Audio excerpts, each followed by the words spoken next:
hispanoamericano, ¿ya?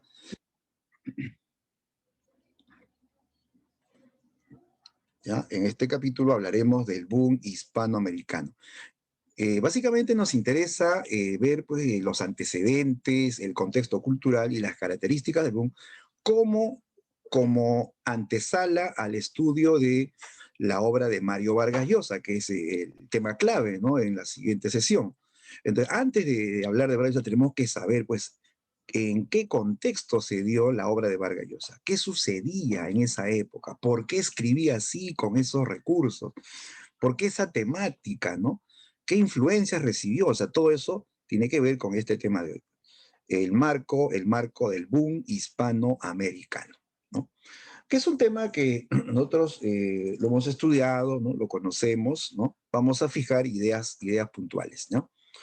Ya, primero, vamos a tener en cuenta, pues, que este llamado boom básicamente se dio en el terreno de la novela, ¿no? Es el boom de la novela. El boom de la novela hispanoamericana, ¿no?, que se dio allá por los años 60, ¿no?, hasta mediados de los 70, ¿no? Con una marca pues muy típica. ¿Por qué se dijo boom? A ver, ¿quién nos lo recuerda? ¿Por qué boom? ¿A qué se refiere el boom de la novela, chicos? ¿No?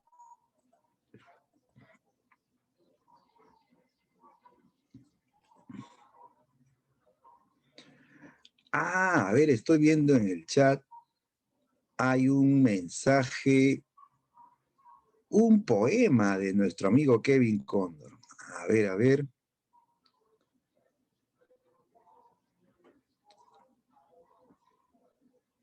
Para los profesores. Gracias, Kevin, muchas gracias. ¿Eh? Muchas gracias. Sí, es tu poema. ¿Sí? Genial, ¿eh? ¿Me permites leerlo?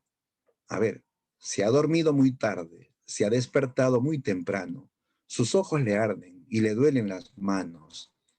Ya no hay lunes de formación ni en la puerta de decoración, ya no hay viernes de geometría ni jueves de geografía, ya no lleva una regla ni plumón cada mañana frente a su ordenador. Con todo su corazón sigue adelante mi profesor. Un nuevo sistema de educación. Aprendió el Internet a sus 50. Sus alumnos no se dieron cuenta que él lloró de frustración. Nos despedimos de la clase. No hay abrazo a la salida. Solo espero que esto pase y me des la bienvenida. Oh, qué bonito, Kevin, ¿no? Es un poema que tiene mensaje, tiene sentido, tiene ritmo. Muy bien, excelente, te felicito, Kevin. Y gracias por esta creación. Ya Kevin está en otro nivel, ¿eh? Ya él crea, ¿no? Porque uno lee, uno escribe, pero crear ya es otro level, ¿eh? Gracias, Kevin, muchas gracias. Y gracias a todos los alumnos por estar, pues, siempre, ¿no?, compartiendo este tiempo con nosotros, ¿no? Muy bien, ahora sí, prosigamos. Ya, comenzamos con ya estábamos comentando lo del boom, ¿no? Faltó eso. ¿Quién me dice por qué el boom? El esplendor, ya, muy bien. El esplendor también nos hace pensar en un apogeo, en algo que va muy bien, ¿sí o no? Un éxito. Claro que sí. Es una época de esplendor de la novela hispanoamericana, una época también de éxito comercial, ¿ah? Es un éxito tanto en la calidad como en cuanto a las ventas de libros, ¿ya? ¿De acuerdo? Este es el boom. El boom es el auge tanto editorial como comercial de la novela hispanoamericana, ¿no? En la década de los 60, la década prodigiosa, ¿no? Donde ocurrieron grandes hechos históricos, políticos, musicales también, ¿no? Muy bien, comencemos con los antecedentes del boom. ¿Qué sucede antes del boom? ¿Ya? Atentos, ¿ah? Antecedentes del boom hispanoamericano. Ya dijimos que el boom se desarrolla en la década del 60. Ya, retrocedemos décadas atrás. Nos ubicamos en la década del 20 hasta la década del 40. nosotros sabemos por historia literaria que en esta época del 20 al 40, en América Latina se desarrolló la narrativa regionalista, ¿sí? La narrativa regionalista, que la definimos como una variante del realismo inclinado a lo autóctono, a lo propio, a lo nativo, a lo rural sobre todo. O sea, es una literatura realista, usa las técnicas de realismo, pero describe el mundo rural, el mundo campesino de América, ¿no? En estas novelas aparecen, pues, los Andes de América, los llanos, las pampas, ¿no? Las Amazonías también, todo lo que es zona rural de América Latina, ¿ya? Y recordamos grandes novelas de esa época. ¿Se acuerdan de Doña Bárbara? Claro, es un clásico de la novela regionalista de Rómulo Gallegos, ¿no? ¿En qué país, chicos? ¿De qué país era Rómulo Gallegos? ¿Se acuerdan de él? ¿De qué país era Rómulo Gallegos? Peruano no es, ¿ah? ¿De qué país era Gallegos? Y la novela, ¿no? Doña Bárbara.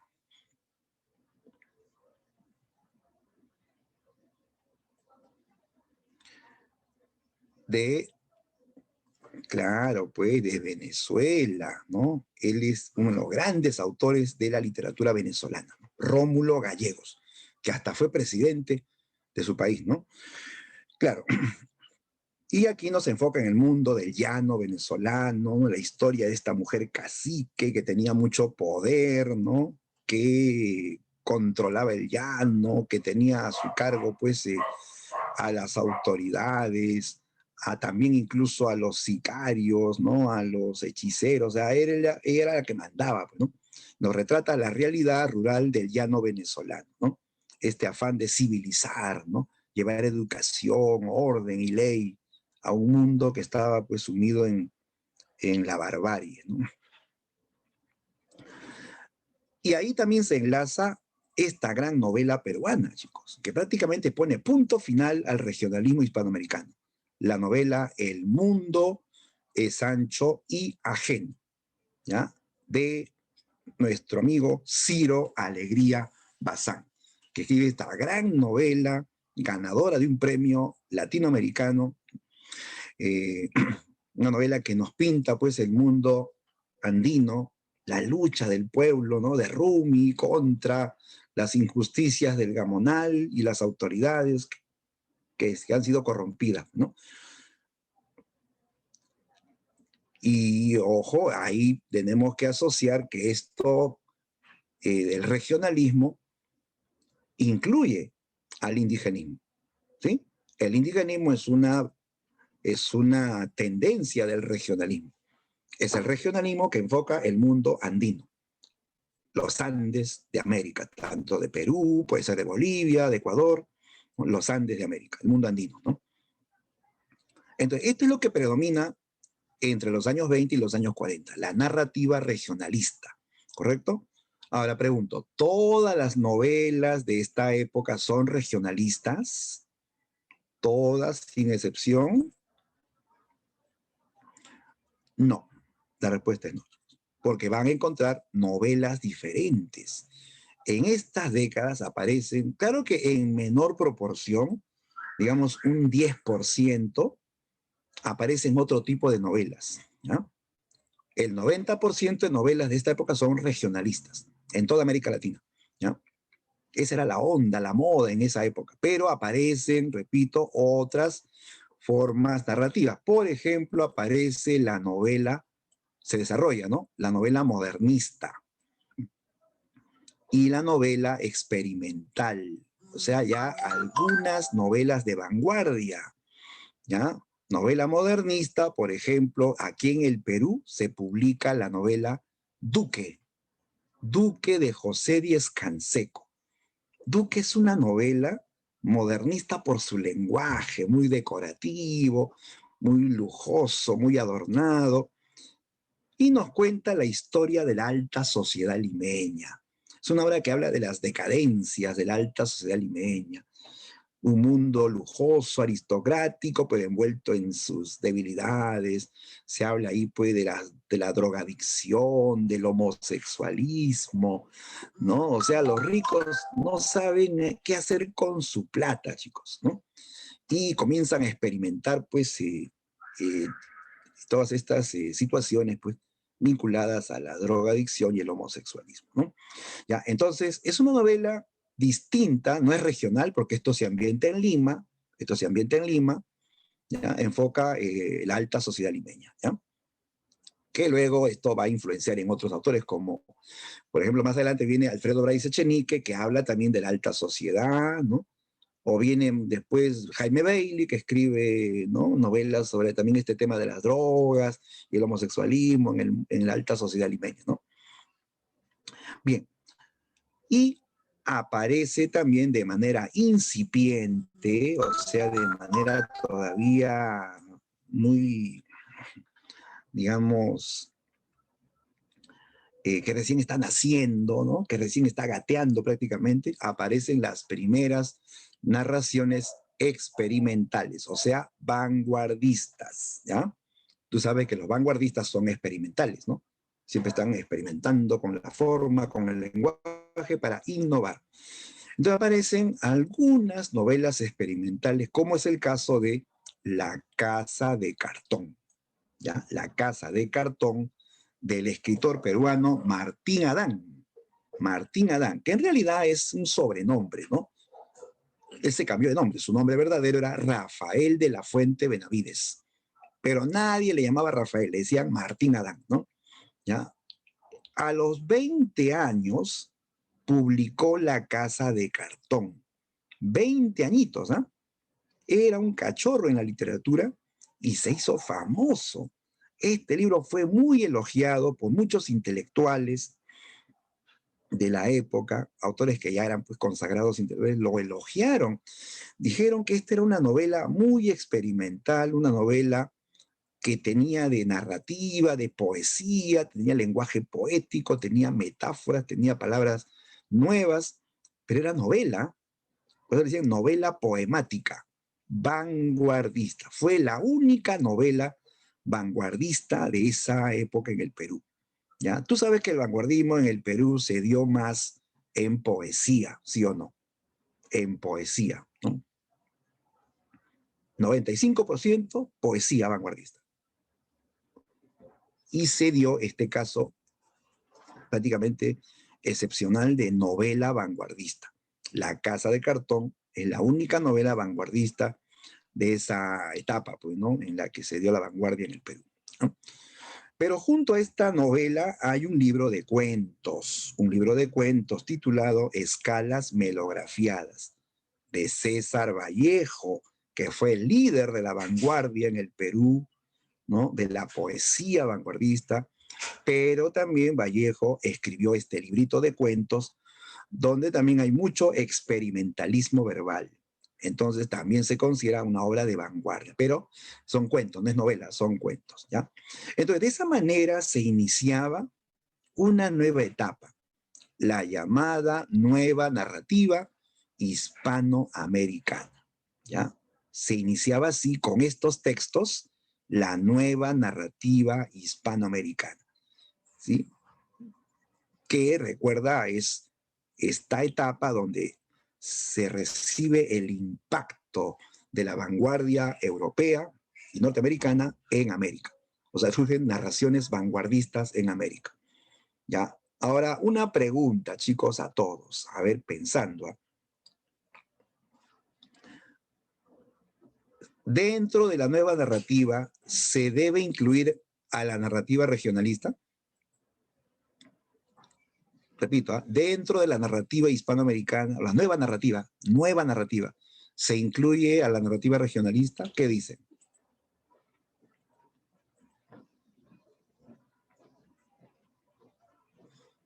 ¿Sí o no? ¿Qué dicen, muchachos?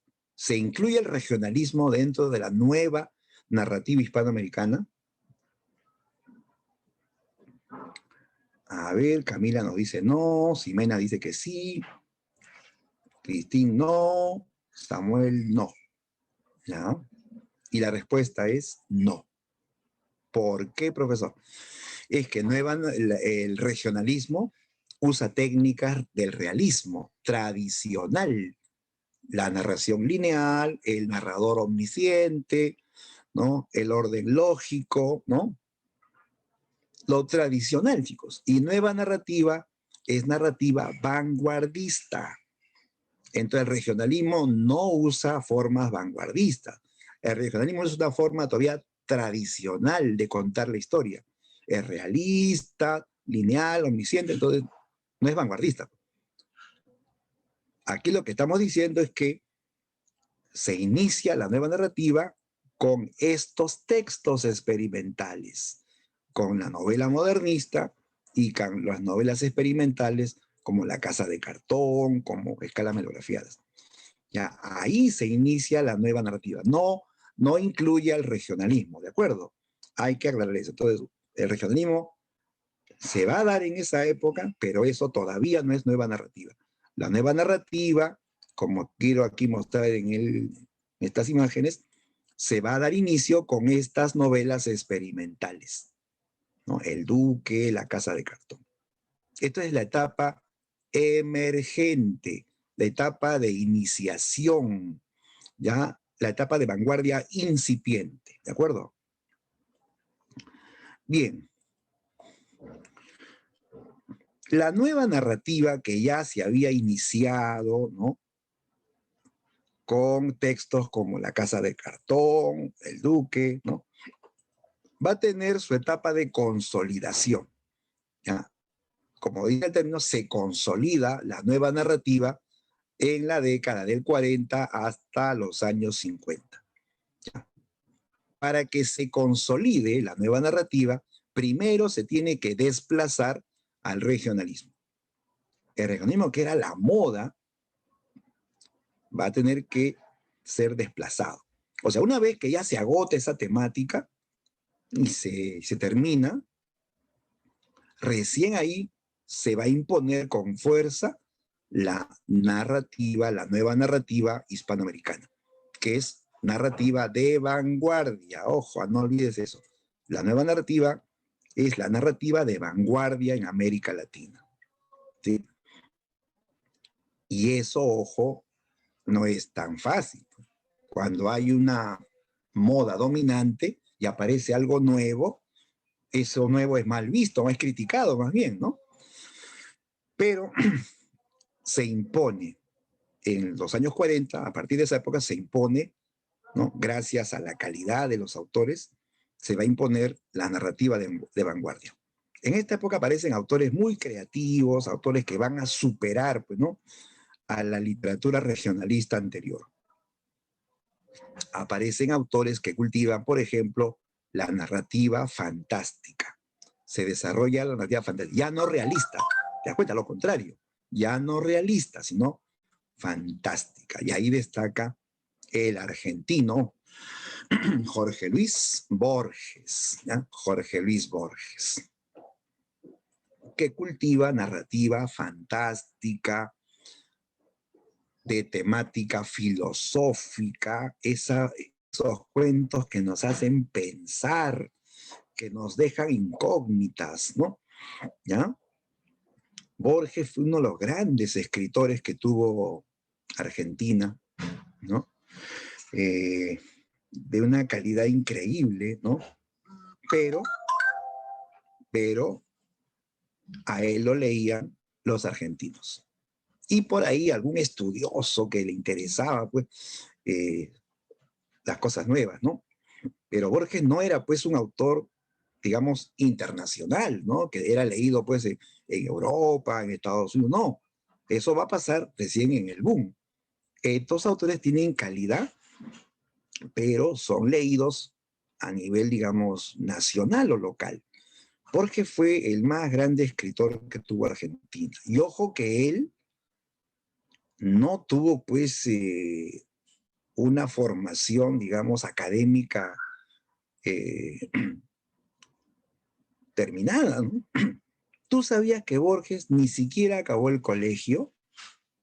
No acabó el colegio, chicos. Cuando él era un niño, su familia se traslada a Europa. Y mala suerte, estalla la Primera Guerra Mundial. Imagínate, pues, él tuvo que pasarla prácticamente encerrado, ¿no? Encerrado, ¿no? Durante todo ese tiempo de la Primera Guerra Mundial. ¿Qué iba a ir al colegio?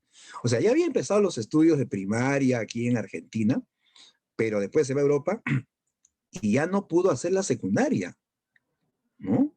Terminó la guerra y ya tenía como 20 años. 20 años, voy a ir a primer grado de secundaria a los 20 años, no, qué vergüenza, dijo, ¿no? No quiso ir al colegio. Pero durante todos esos años, Borges, ¿saben lo que hizo? Primero se aficionó por los idiomas. Él ya desde chiquito hablaba inglés, porque su abuela tenía ascendencia inglesa y le enseñó inglés desde que era un niño. Fue la primera lengua que aprendió, ¿eh? Antes que castellano. Después allá en Europa aprendió italiano, aprendió alemán, aprendió francés, ¿ya? 5 idiomas, era un políglota. Y eso le abre puertas para poder leer libros en lenguas originales. Él leía obras en inglés, francés, alemán, italiano y obviamente en castellano, ¿no? Él fue el primer latinoamericano que leyó a Kafka en versión original, en alemán, ¿ya? Y por eso que a él le gusta mucho Kafka y capta su estilo fantástico, ¿no? Porque Kafka es un autor de literatura fantástica, ¿no? ¿Ya? Pero Borges no terminó ni el colegio, ¿ya? Nunca fue a la universidad. O sea que todos los que estamos sentados aquí en esta sala tenemos más instrucción que Jorge Luis Borges. Pero probablemente ninguno de los que estamos sentados aquí tenemos la cultura que adquirió Borges. Esa gran, pues, ese caudal de libros que ha leído. Porque Borges era un devorador de libros, ¿eh? Era un cosmopolita que le gustaba leer libros de todo el mundo, ¿no? ¿Ya? Y así se hizo un intelectual, era un autodidacta. Mira, y a pesar que él no fue a la universidad, él es doctor. ¿Es posible eso? Claro. Cuando una persona llega a un nivel intelectual amplio, las universidades le dan el grado de doctor. Se llama doctor honoris causa. ¿Ya? Él fue nombrado doctor honoris causa por varias universidades, por su gran capacidad intelectual. Y él iba pues a enseñar incluso, ¿eh? Daba conferencias en diferentes universidades, ¿no? Era doctor honoris causa, ¿ya? Y se le recuerda también como el eterno candidato al Premio Nobel de Literatura, ¿sí? Fue 15 veces nominado al Premio Nobel de Literatura. Los 15 últimos años de su vida, hasta viejito, ¿eh? Fue nominado al Premio Nobel y nunca se lo dieron, ¿no? ¿Por qué? Si era talentoso, había escrito un montón de libros, era respetado en el ámbito intelectual, ¿no? Por eso que lo nominaban, ¿no? Bueno, se dice que esto de que le negaron el Nobel tiene que ver con ciertos comentarios políticos que él dio y que causaron mucha polémica, ¿ya? Borges siempre fue pues conservador, de una familia muy conservadora, incluso a su madre, en la época de la dictadura de Perón, un gobierno nacionalista, como ella se oponía al gobierno de Perón, a ella y a otros parientes los encarcelaron. Por eso el niño vivía con rencor a todo tipo de nacionalismo, de socialismo, ¿no? ¿Y qué pasa? Que como en América en esa época habían dictaduras contra el socialismo, dictaduras de derecha, pues, ¿no? En Chile, en Argentina, en el Perú también la dictadura de Odría, se había dado la dictadura de Odría, ¿no? Y así en todos los países había dictadura, ¿no? Y él decía, dijo un comentario, que en América eran necesarias esas dictaduras organizadas para poner orden, ¿no? Dar estabilidad a esos países. Imagínate decir eso en un momento en que en todos los países habían dictaduras donde encarcelaban, mataban, reprimían violentamente las marchas, ¿no? ¿No? Eso causó mucho debate. Es más, en ese tiempo, Augusto Pinochet de Chile lo nombró doctor honoris causa. Lo invitó a la Universidad de Santiago de Chile para otorgarle el grado de doctor honoris causa. Y él fue, ¿eh? Él fue, recibió el grado de doctor de manos de el dictador Augusto Pinochet. Ya pues eso encendió la hoguera, se generaron muchas críticas a Borges, y la Academia Sueca dijo, bueno, ¿cómo va a decir eso? ¿Cómo es que va a apoyar dictaduras si están matando en diferentes países de América, ¿no? Y lo vetaron. Será nominado, pero nunca ganará algo, ¿no? Y así siendo viejito, ¿no? Con más razón, porque cuando ya a más edad, más trayectoria, ¿no? Y nunca se lo dieron. Borges murió esperando el Premio Nobel de Literatura, ¿no? Que sí se lo merecía por su talento, pero los comentarios que hizo, la posición política que dio a conocer, pues lo vetó, ¿no? Bien, entonces eso sería la causa de la no entrega del premio Nobel, ¿no? Bien, de Borges hay algunos textos que resaltar. A ver, ¿qué obras conocemos de Borges? Porque él básicamente hace cuentos, libros de cuentos, ¿no? Libros de cuentos. A ver, cuentos, libros de cuentos de Borges. El libro, digamos, más representativo de él, Ficciones, muy bien, correcto, Carlita. Ficciones, un libro de cuentos fantásticos, de temática filosófica, de gran erudición, se nota que ha leído bastante. Él escribe en base a lo que ha leído, y Borges ha leído. Entonces, para que tú le des valor a esos cuentos, para que tú le entiendas, tienes que haber leído como él, porque si no vas a caer pues en la oscuridad, ¿no? Porque él cita, incluso menciona la referencia bibliográfica de donde está tomando tal verso, tal idea, tal frase, ¿no? ¿Ya? Entonces, ficciones, libro de cuentos, ahí destaca, por ejemplo, este célebre cuento, Las ruinas circulares, ¿sí? ¿Se acuerdan? Las ruinas circulares, el hombre que sueña al hombre y al final descubre que a él también lo están soñando, ¿no? Alucinante, ¿no? Que tú sueñes y descubres que a ti también te están soñando, ¿no? O sea, ¿soy real o soy un sueño, ¿no? Y luego de entender que a ese que sueña también lo sueña otro. Y este a su vez es soñado por otro. Una cadena de soñadores, ¿no? No deja la incógnita. ¿Somos reales o somos la prolongación soñada de alguien, ¿no? ¿No? Algo así como la reencarnación, ¿no? Bien, entonces, ficciones, ¿no? Hay otro libro importante, El Alep. El Alep también es otro librazo de cuentos. Ahí encuentras grandes cuentos como La casa de Asterión sobre el Minotauro, ¿no? Un cuento que lleva el mismo nombre, El Alep, sobre una esfera que reúne o que tiene todos los lugares del mundo, o sea, como un universo simplificado en una esfera, ¿no? Cuentos así, ¿no? Que son creados por él. No es realista, no es histórico, no es anecdótico, para nada. Todo es ficción, todo es inventiva pura, creación pura del autor, ¿no? Ya, esa es la narrativa fantástica de Borges, ¿ya? Además, en esta etapa se introduce también la técnica de lo real maravilloso, ¿ya? Lo real maravilloso. Esto es importante, chicos. Este es el aporte de la literatura latinoamericana a la literatura mundial, ¿ya? Lo real maravilloso, que luego evoluciona y da paso al realismo mágico, ¿ya? Tienen relación, chicos, pero no son exactamente lo mismo, ¿ya? Lo real maravilloso, primero, esto fue iniciado por Miguel Ángel Asturias y el cubano Alejo Carpentier, ¿ya? ¿Qué es? Mira, esto lo va a explicar el mismo Alejo Carpentier en el prólogo de su libro El reino de este mundo, ¿ya? El reino de este mundo. En el prólogo, él dice lo siguiente, la historia increíble de América Latina es la crónica de lo real maravilloso.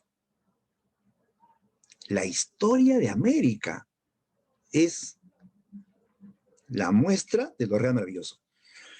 ¿Cómo es eso, profesor? O sea que la realidad de América, siendo real, es increíble, es sorprendente. Sorprendente, sobre todo, para ojos ajenos, para ojos que no son de América. A ver, imagínate nomás, ¿cómo crees que se sintió Cristóbal Colón cuando llegó por primera vez a América? ¿Cómo crees que él se sintió al ver ese nuevo mundo? Porque supuestamente no existía esto, ¿no? ¿Sí o no? Supuestamente era Europa, Asia, ¿no? Tierra plana, ¿sí o no? Así pensaban antes, ¿no?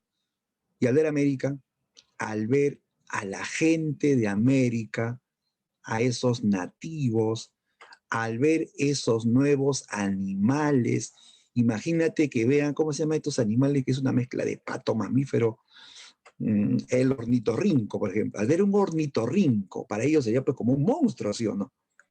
¿Pero es real o no es real? Claro, es real. Pero siendo real, es maravilloso, es increíble. Cuando los españoles llegaron a los Andes del Perú, ¿no? Cuando vieron a las llamas, quedaron boquiabiertos. ¿Qué es eso? Decían, ¿no? Es un perro, es un caballo, tiene lana, ¿no? ¿Qué es eso? Decían, ¿no? Como era algo nuevo para ellos, resultaba fantástico, ¿no? Entonces, a lo largo de la historia de América han ocurrido cosas increíbles que son reales, ¿no? Pero que para otros resulta fantástico o increíble, ¿no? Por ejemplo, la realidad de América, esta cruda realidad que hasta ahora vemos, resulta increíble, chicos, ¿no? Siendo real, ¿no? ¿Es posible que en un país hayan gobernantes, alcaldes o presidentes que han robado al país escandalosamente y han vuelto a ser elegidos? Eso no pasa en el Perú, ¿verdad? ¿O me contradices? Tienes que contradecirme. Si es real, profe, si es real. Oye, pero cuando otros lo escuchan, que en el Perú han reelegido a un ladrón que ha saqueado millones de millones al país, que ha mandado a matar a mucha gente. ¿Es cierto eso? Dice, ¿no? O sea, se sorprende, te das cuenta, ¿no? Y eso tú lo has visto, ¿no? Alcaldes, presidentes, ¿no? Que han robado millones y los han reelegido. Eso, chicos, es un ejemplo de real maravilloso. Una realidad que siendo real resulta increíble, pero increíble para los que, digamos, no pertenecen a esta realidad, ¿no? O sea, son de otro país, de otro lugar.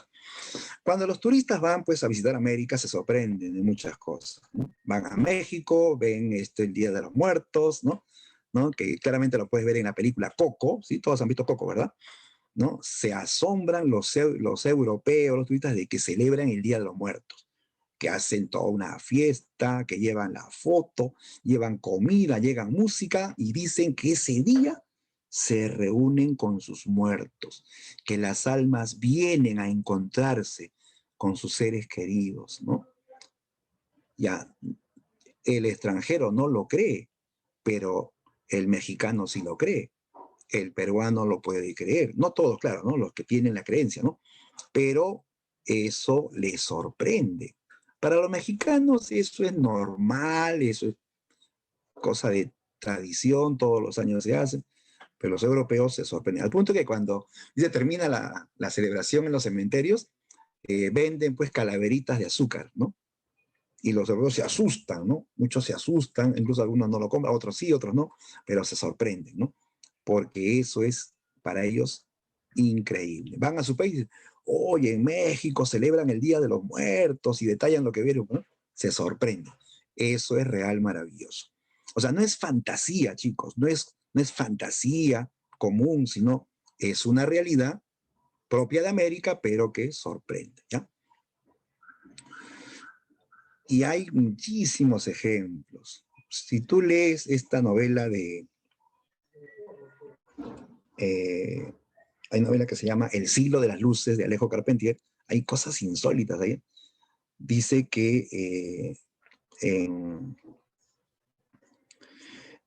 en América, en la época de las revoluciones, ¿no? Contra los franceses, ¿no? Hubieron hechos insólitos. Por ejemplo, los haitianos dice que construyeron una muralla hecha con cemento y sangre de toro, para que ellos, dice que, ellos pensaban de que haciendo eso, nadie podría traspasar esa muralla, porque había todo un ritual ahí, pues, ¿no? Mataron a cientos de toros, sacrificaron toros para mezclar su sangre con cemento y hacer una muralla. ¿Eso es cierto? Eso es cierto, ¿eh? Pero te suena increíble, ¿sí o no? Pero eso pasó. Después dice que hubo una lluvia de huesos. ¿Lluvia de huesos? ¿Qué va a haber? Pues, o sea, te cae del cielo un esternón, un fémur, un cráneo. ¿Lo puedes creer? No, sí o no, pero pasó. Pero tiene explicación, ¿no? Dice que la Armada Francesa bombardeaba la isla. Había una colina donde justo había un cementerio. Caen los bombazos y como caen las bombas, todas las tumbas pues explotan, pues, ¿no? Y los huesos comienzan a volar, pues, ¿no?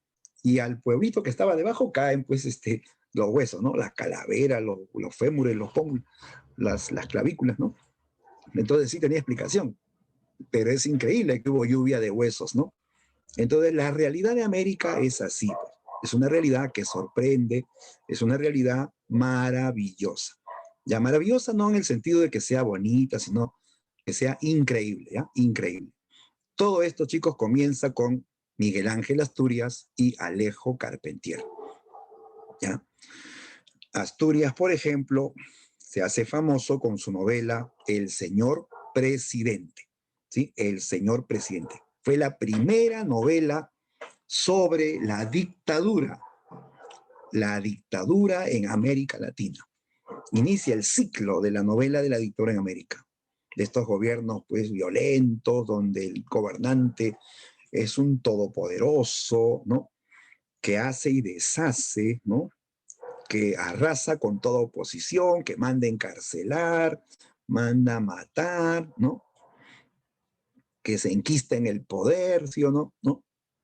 Ese tipo de gobierno va a ser cuestionado, ¿no? Por Miguel Ángel Asturias. Inicia repito, este ciclo de novelas que es bastante voluminoso. Hay muchas novelas sobre dictadura en América, ¿ya? Tenemos obras como El otoño del patriarca, de García Márquez, Yo, el Supremo, de Augusto Roa Bastos, Conversación en la Catedral, de Vargas Llosa, y hay otra de Vargas Llosa que también critica una dictadura, y es una gran novela, te la recomiendo, una novela que habla de una dictadura en Centroamérica, escrita por Vargas Llosa, ¿no? Que habla de la dictadura en República Dominicana. A ver, ¿cómo se llama esa novela que habla del dictador en República Dominicana, ¿no? Escrita por Vargas Llosa. Salió, si mal no me equivoco, en el año 2000, ¿no? Muy bien, Gianfranco. La fiesta del chivo. La fiesta del chivo, ¿no? Esa es una novela sobre la dictadura también, ¿no? Narra los horrores de las dictaduras, ¿no? En este caso en República Dominicana, ¿no? Entonces, esta novela, el señor presidente, fue la primera de todas, ¿no? Pero no es puramente realista. Esta novela es una muestra de lo real maravilloso, porque en esta novela nos hablan de un presidente que tiene tanto poder que él es visto como una especie de dios maligno, al punto que todos le tienen miedo, hasta sus allegados le tienen miedo. O sea, llega a tener tanto poder que infunde terror a sus allegados mismos, porque sabe que basta que le contraigan algo y su cabeza rueda. ¿Que eso pasa en América? Sí, pasa en América, ¿no? ¿No? Entonces, lo real se vuelve increíble, ¿no? Incluso hay escenas fantasmales también, porque en América se creen fantasmas, ¿o no? Sí, hay gente que cree en fantasmas, sobre todo en las zonas rurales, ¿no? Se habla de fantasmas, almas, aparecidos, ¿no? Bien, entonces es una novela de lo real maravilloso. Y luego viene Alejo Carpentier, poco después, él publica la novela El reino de este mundo, ¿no? Alejo Carpentier que vive pues en Centroamérica, y tú sabes que Centroamérica es una región donde la población mayormente es negra, ¿no? Claro. Mientras que en el sur la población es más andina, los Andes, ¿no? Pero ahí en Centroamérica, pues la población es mayormente negra. ¿Por qué? Porque a esa región llegaron pues, muchos africanos como esclavos, ¿no?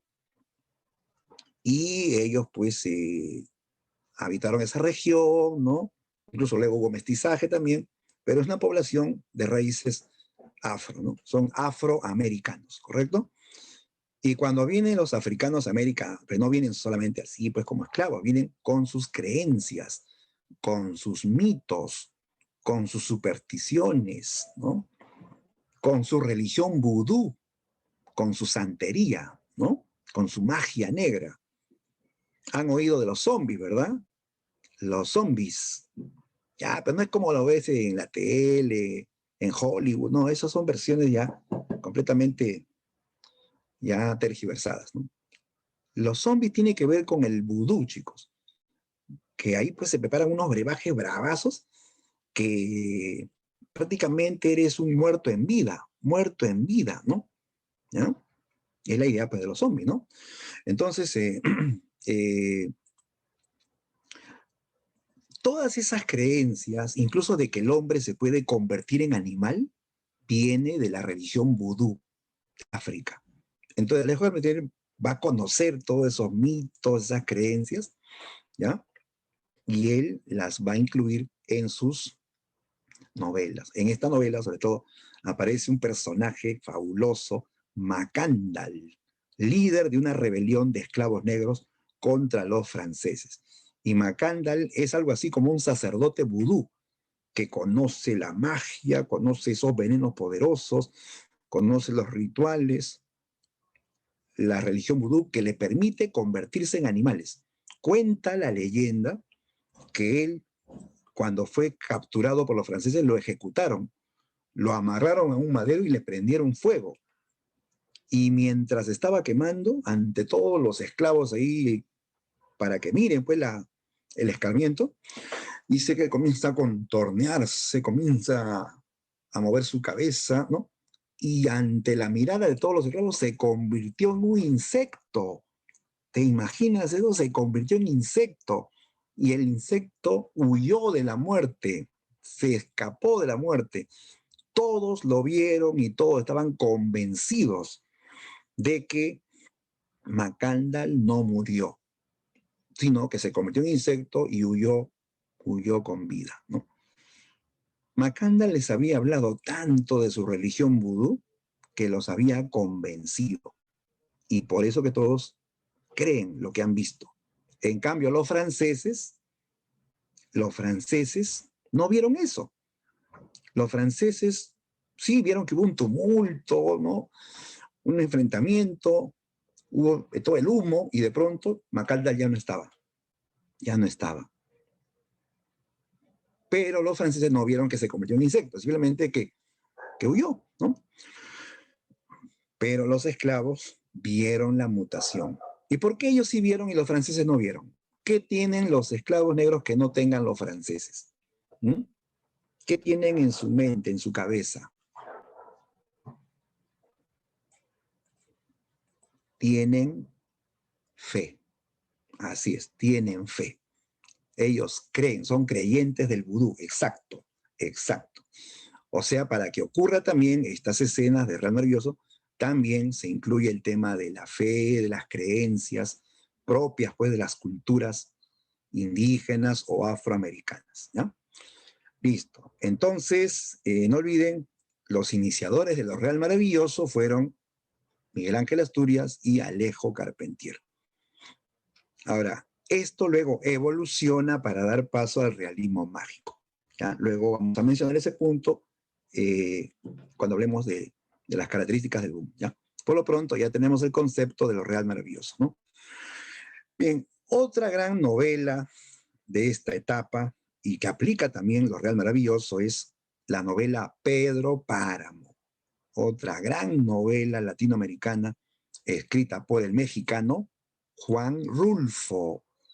Juan Rulfo solamente tiene 2 libros, chicos, pero eso fue suficiente para hacerse inmortal en la literatura tanto de México como de América, ¿ya? Él escribió un libro de cuentos que se llama El Llano en Llamas y escribió la novela Pedro Páramo, ¿ya? Pedro Páramo es una novela que nos lleva a un mundo fantasmal, ¿no? Y aquí nos hace recordar la película Coco también, ¿no? De México, la creencia en los fantasmas, ¿no? La historia de un muchacho llamado Juan Preciado que le prometió a su madre antes de morir que buscaría a su padre al cual nunca conoció, ¿no? Que se llamaba Pedro Páramo, ¿no? La madre le dice, tu padre nunca se ocupó de nosotros, él me botó de su pueblo cuando estaba embarazada de ti. Ahora, búscalo. Sé que es un hombre poderoso. Búscalo. Y reclámale todo lo que nunca nos dio. ¿No? Y Juan Preciado prometió hacerlo. Y así pues comienza esta aventura. Él viaja al interior de México, a un pueblo así apartado, pues, ¿no? Había que llegar en tren, luego a caballo, ¿no? Y llega pues a las cercanías de un pueblo llamado Comala. Un pueblo creado por la autora, Comala, ¿no? Se encuentra con un cochero, con su carreta tirada por caballos, ¿no? Dice, ¿puedes llevarme a Comala? Sí, voy de paso para allá, te llevo, le dice. Ya, pues y conversa, en el camino le pregunta, ¿y a qué vienes a Comala? Vengo a buscar a mi padre. ¿Y quién es tu padre? No lo conozco, pero se llama Pedro Páramo. ¿Conoces a Pedro Páramo?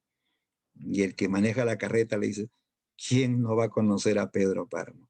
Si él es el dueño de todo, dice, ¿no? Él es el cacique de Comala, el hombre más poderoso de Comala, ¿no? El hombre que fue amado y odiado a la vez, que tuvo muchos hijos en diferentes mujeres. Por él aumentó la población en Comala. Por él aumentó la población en Comala. ¿No? Yo también soy hijo de Pedro Páramo, dice, ¿no? El cochero era hijo de Pedro Páramo, al igual que Juan Preciado. Y así pues le va contando algunas cosas, ¿no? Que han pasado en Comala y le lleva a un hospedaje donde hay una señora viejita, una casa así en ruinas, donde no se escucha nada, ni un ruido, las calles solitarias, no hay ni un perro que ladre. Pueblo abandonado, ¿eh? Pueblo abandonado. Se escuchan así como lamentos lejanos, ¿no? Como voces lejanas, ¿no? Y él está así medio sorprendido. ¿Dónde está la gente? ¿Dónde están las personas? No hay nadie en la calle. Entra al hospedaje y sale una viejita así pues con su vestido blanco. Parecía un fantasma, ¿no? Hola, hijo, te he estado esperando, le dice, ¿no? Tu madre me dijo que llegarías hoy. ¿Cuándo le dijo? Hoy temprano. Señora, pero mi mamá murió hace más de un mes. Qué extraño, dijo. Con razón se le escuchaba tan lejos, le dice. Y Juan Preciado no entiende, ¿no? Y le hace pasar a su hospedaje, le dice que le tiene su cuarto preparado. ¿Tienes hambre, hijo? Sí, tengo hambre. Y le trae comida, ¿no? Le trae así una fuente cubierta, destapa y está vacía. Creo que se nos acabaron nuestras provisiones, le dice. ¿Tienes sed? Sí, señora. Y le trae una jarra con un vaso, ya sírvete. Y él va así, se sirve y sale por pura tierra acá. Y no entiende lo que está pasando, pues, ¿no? Y así comienza a conversar con la señora y le dice que ella conoció a su mamá, que fueron grandes amigas, que ella las dos se enamoraron de Pedro Páramo, que era un seductor, que el tipo era pues un hombre rico, guapo, ese desgraciado era bien guapo, todo el mundo se enamoraba de él, decía, ¿no? Yo también me enamoré de él, dice, ¿no? Pero era malo, dice, ¿no? Mujeriego, eh, y ambicioso, ¿no? Egoísta, ¿no? Y va contando historias y al final esta señora se ahorca frente al muchacho. O sea, ella sale, él la busca y la encuentra ahorcada, la encuentra ahorcada. Él se asusta, sale del hospedaje a pedir auxilio, entra a un convento, encuentra una especie de monja, le dice, ayuda, doña Dubige se ha ahorcado. Y ella le dice, doña Dubige se ahorcó hace muchos años, le dice, ¿no? O sea, él había estado hablando con un fantasma, un fantasma. Y la monja le cuenta también historias de Pedro Páramo, que ella incluso fue violada por el hijo de Pedro Páramo, que era igualito que su padre, ¿no? Eh, y le cuenta cómo Pedro Páramo se hizo rico, cómo le quitó las tierras a muchas personas, con engaños, con crímenes, ¿no? Eh, pero este muchacho va interactuando con muchos fantasmas. Todos en ese pueblo son fantasmas. Él es el único vivo en esa historia, ¿ya? Pero tanto convive entre fantasmas que él llega pues al límite del espanto y él también se muere de miedo. Se muere de miedo y se vuelve fantasma también, ¿no? ¿Ya? Es una historia interesante, sobre todo porque tiene de historia, tiene de mítico, porque ahí te hablan hasta de la Revolución Mexicana, te hablan en ese libro. Hace saltos al pasado, vuelta al presente, enlaza una historia con otra historia. Bien interesante esta novela. Y sobre todo esto del mundo fantasmal, ¿no? Lo conecta con lo real maravilloso. Dirán, profe, pero los fantasmas no son reales. Yo no creo en fantasmas. Tú no crees, pero esos pueblos sí lo creen. Y entonces para ellos es real. Y eso real nos parece increíble, fantástico. Entonces sí es real, maravilloso, ¿ya? Muy bien. Y vemos ahora ya el momento del boom. Luego de la consolidación, luego que se consolida la nueva narrativa, viene el momento del apogeo, más conocido como el boom hispanoamericano. ¿Ya? El boom hispanoamericano. ¿Ya? Que se dio en los años 60 hasta mediados de los 70. ¿Sí? Como ya dijimos, pues chicos, el boom es el auge, el apogeo editorial y comercial de nivel internacional, ¿ya? Auge editorial y comercial. O sea, a la calidad literaria que ya existía desde antes, se suma el éxito de ventas. Éxito de ventas a nivel mundial, ¿ya? Y esto no se había visto antes, ¿eh? Si retrocedemos a la etapa de la consolidación, eh, los autores de la consolidación eran talentosos, tenían calidad, pero no tenían ese éxito comercial que tenían o que tendrían estos autores del boom. Por decir, Borges era leído en Argentina, a Carpentier lo leían en Cuba, ¿no? A Asturias lo leían en Guatemala, ¿no? Y cuando ellos sacaban libros, sacaban modestas ediciones. A veces 100 libros, 200 libros, máximo 500 libros, modestamente. Y eso se leía en su país, porque no había pues tanta, digamos, afición por la lectura, ¿no? Sé que en América leen poco, ¿no? O leían poco, ahora ha mejorado un poco eso, ¿no? Entonces, no era pues un éxito de ventas, ¿no? Le compraban los amigos, los familiares, algunos intelectuales, aficionados a la lectura, pero no era pues éxito de ventas. En cambio, en el boom, eso es un éxito total, chicos. Con decirte nomás que Mario Vargas Llosa saca en esa década La ciudad de los perros y en un año se vendió más de 1 millón de libros.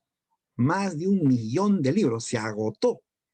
Hubo que sacar una segunda edición, porque el libro era un éxito. Se leía en España, en Francia, en Estados Unidos, y en América decían, bueno, si lo leen los europeos, lo leen los norteamericanos, yo también lo voy a leer. Y comienza, ¿no? Este auge, este consumo, pues, de novelas latinoamericanas, ¿no? Entonces, el boom es un auge tanto editorial como comercial, a nivel internacional, que lo van a desarrollar autores de todos los países de América, ¿ya? Pero de todos destacan cuatro. Los cuatro fantásticos de la novela hispanoamericana son, ahí los tenemos, Mario Vargas Llosa del Perú, ¿no? Gabriel García Márquez de Colombia, por acá tenemos a Carlos Fuentes de México, y acá a la izquierda, Julio Cortázar de Argentina. Ellos son los protagonistas del boom. El núcleo, ¿eh? No son todos, ellos son el núcleo. Alrededor hay una nube de escritores que también van a tener renombre en esta época. Van a haber chilenos, bolivianos, venezolanos, ¿no? Brasileños, nicaragüenses, ¿no? Pero ellos fueron los más exitosos, los que se mundializaron, ¿correcto? Con novelas de alta calidad, ¿no? Cortázar publica en esa década Rayuela, una novela muy experimental, Vargas Llosa con su realismo urbano y técnicas vanguardistas en La ciudad de los perros, ¿no? García Márquez saca a la luz 100 años de soledad, novela del realismo mágico, ¿no? Del realismo mágico. Carlos Fuentes, una novela genial, La muerte de Artemio Cruz, donde mezcla lo histórico con lo mítico y con las técnicas modernas, ¿no? Donde ellos son los protagonistas del boom hispanoamericano, ¿no? Ya, ahora nos interesa ver el contexto cultural en que aparecen estos libros y las características de estas novelas, ¿no?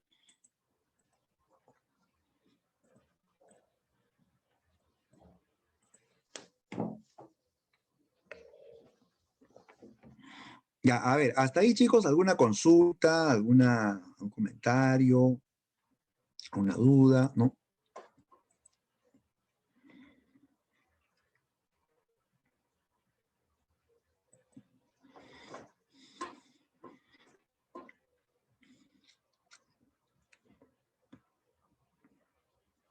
¿Algo por ahí?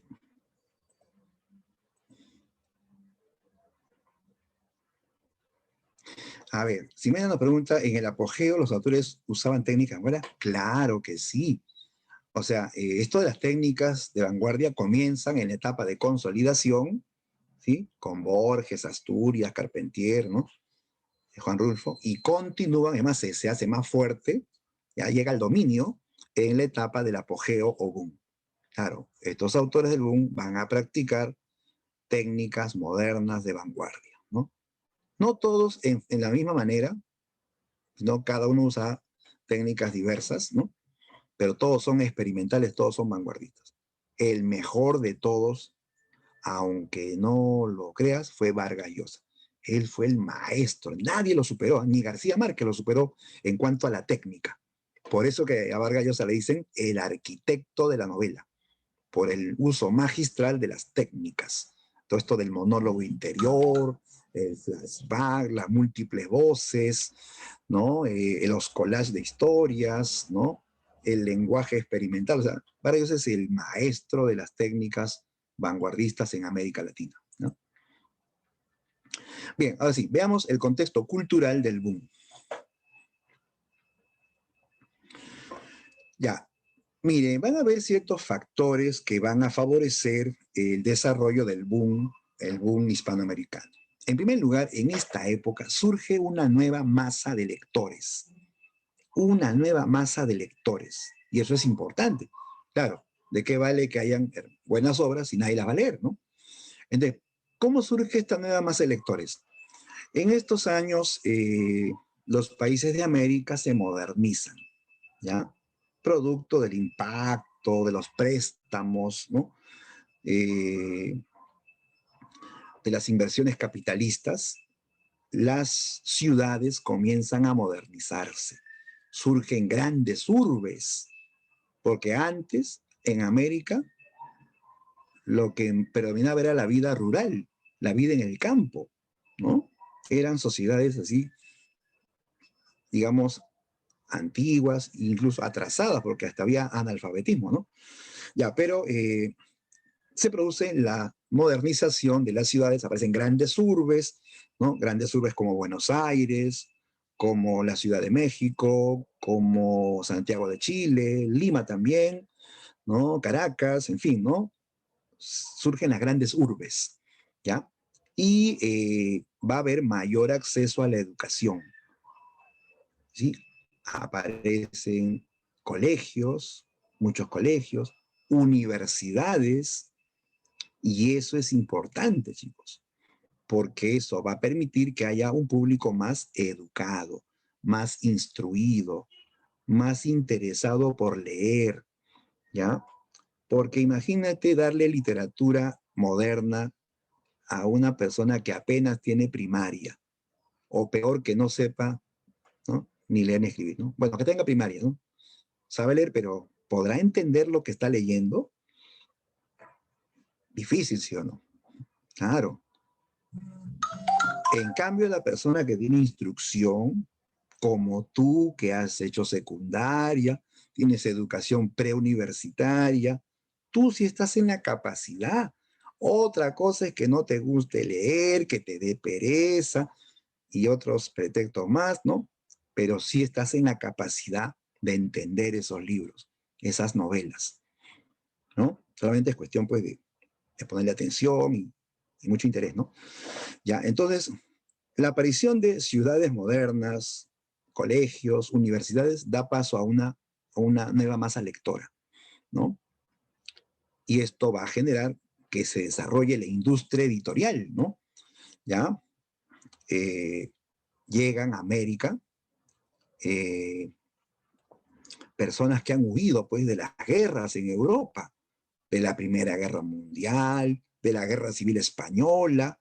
Vinieron muchos de ellos a América. Y no vinieron a hacer turismo, vinieron a hacer industria editorial, porque eran intelectuales, personas vinculadas a la producción de libros o a la creación de libros también. Vinieron a Argentina, a Chile, a México, ¿no? E hicieron empresas editoriales para producir libros, ¿ya?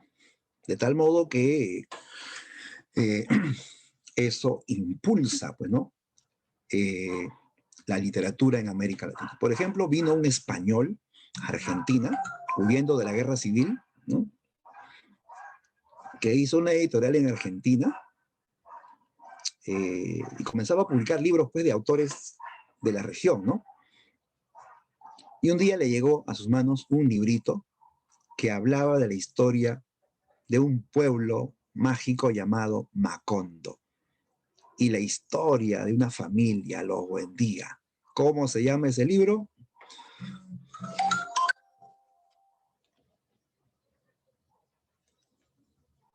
Claro, 100 años de soledad. ¿Quién no la conoce, no? 100 años de soledad. Ese libro llegó a manos de este editor español y dijo, esta obra es genial, dijo, ¿no? Y él la marketeó, ¿no?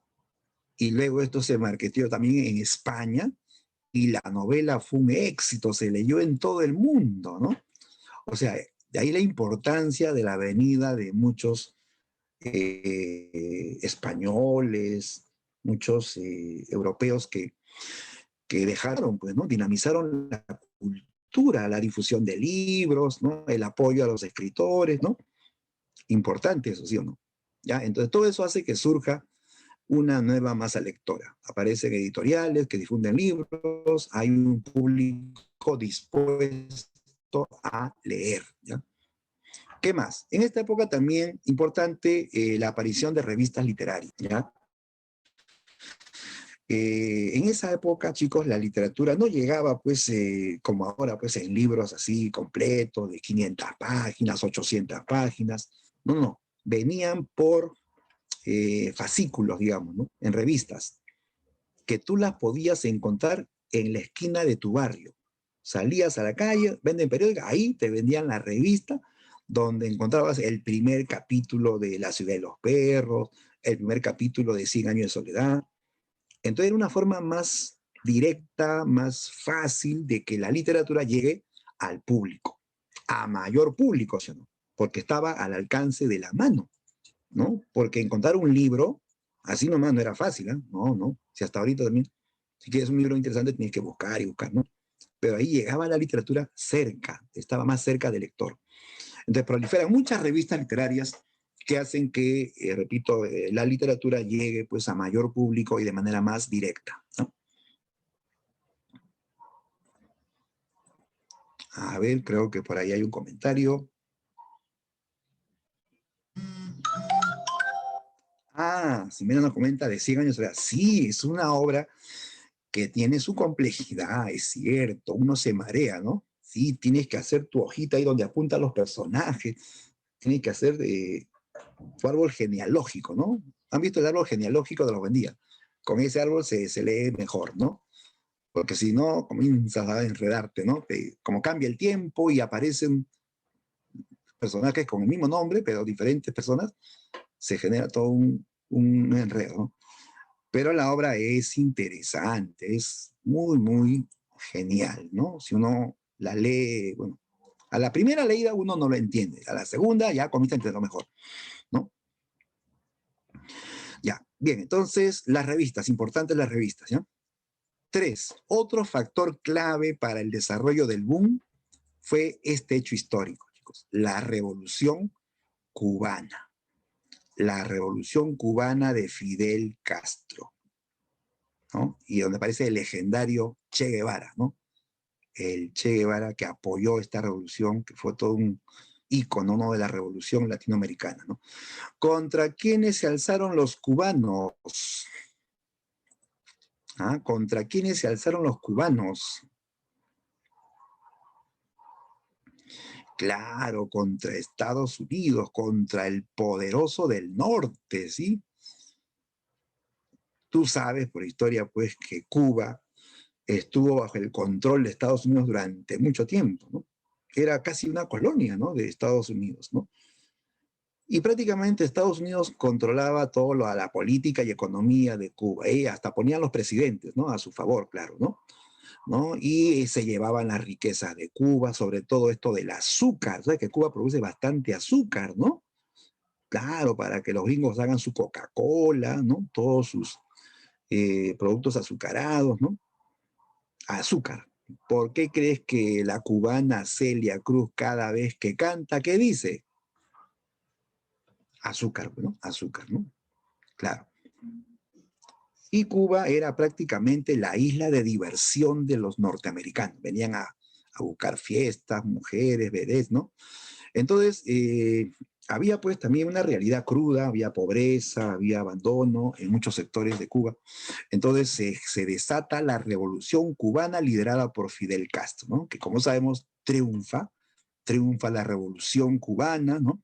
Y eso fue increíble, nadie podía creerle que un puñado de barbudos habían pues derrotado, ¿no?, al poderoso del norte, ¿no? Todo el mundo estaba atento a lo que pasaba en América por esto, pues, de la Revolución Cubana, ¿no? Y la Revolución Cubana va a generar, pues, todo un impacto tanto político y cultural en toda América Latina, ¿no? La revolución hizo que los escritores se adhieran, ¿sí?, a esta causa. Los 4 del boom apoyaron la Revolución Cubana de Fidel Castro en sus inicios, ¿no? Esto fue lo que los juntó, incluso viajaron juntos a Cuba, respaldaron a Fidel Castro, ¿no? Después ya los excesos de la dictadura de Fidel Castro hacen que algunos de ellos se alejen, ¿no? Como Vargas Llosa, que se peleó con Fidel Castro, ¿no? En cambio, García Márquez fue su amigo hasta la muerte, ¿no? Hasta la muerte, ¿no? Bien, entonces, eh, la Revolución Cubana va a generar un impacto, repito, tanto político como cultural en toda América Latina. Claro, en América van a haber otras revoluciones. Aquí en el Perú hubo una rebelión, una guerrilla contra el gobierno liderada por el poeta Javier Herot. ¿Han oído de Javier Herot, el poeta guerrillero que lo mataron a balazos en la selva peruana la Guardia Civil lo acribilló porque él era un revolucionario, ¿no? Herod fue amigo del Che Guevara. Herod fue amigo de la Revolución Cubana, ¿no? Y él quiso hacer una revolución aquí en el Perú, pero lo mataron, ¿no? Bueno, o sea, esto tuvo eco, pues, en el Perú y en muchos países de América, en Bolivia también, ¿no? Bien, y el otro aspecto es lo cultural. La Revolución Cubana trajo una serie de instituciones novedosas, como es el caso de la institución Casa de las Américas. Casa de las Américas es una institución cultural muy importante que se generó en esta época de la Revolución Cubana y que va a promocionar la literatura y la cultura en América Latina. Aquí se organizan concursos, se otorgan premios, no solamente a escritores, sino a periodistas, a intelectuales, a artistas en general, ¿no? ¿Ya? Entonces la revolución apoyó la cultura en toda América Latina. Entonces, muchos escritores van a acudir a este evento, a este concurso, muchos van a ser galardonados, ¿no? Entonces tuvo un impacto tanto en lo político como en lo cultural, ¿ya? Ya. Y finalmente, otro elemento que favorece el boom son las traducciones. ¿Por qué son importantes las traducciones en este ámbito del boom?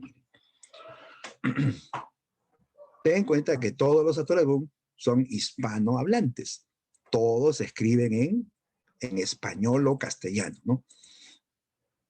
Claro, obvio, ¿no? Para tener alcance mundial, para que su literatura se difunda, ¿no? ¿No? En el ámbito internacional. Claro, las novelas de estos autores hispanoamericanos van a ser traducidas, pues, ¿no? Al inglés, al francés, al alemán, al italiano, al checo, al ruso, ¿no?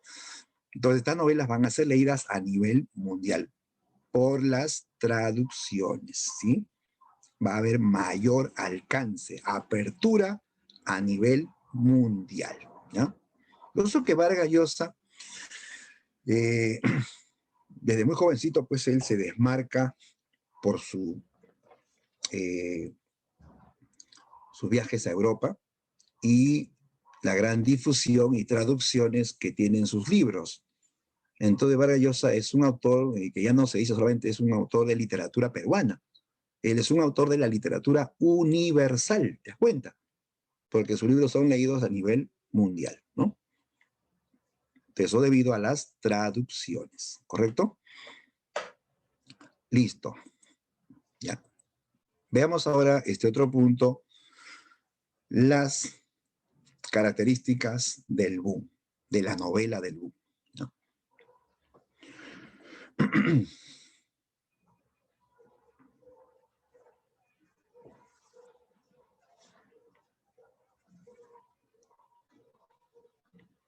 Ya, chicos, me dan un minuto, porque quiero conseguir un poquito de agua.